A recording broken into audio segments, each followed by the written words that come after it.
You ask Tiger to solve. This deals with linear equations with one unknown. The final result is s equals 1. Let's solve it step by step. Simplify the expression. Simplify the arithmetic.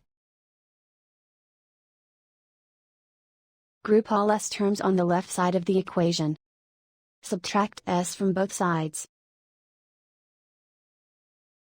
Group like terms.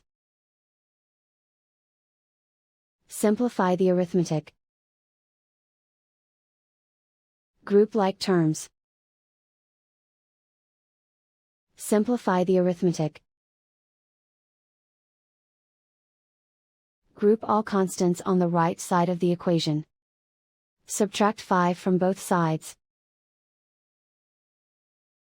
Simplify the arithmetic.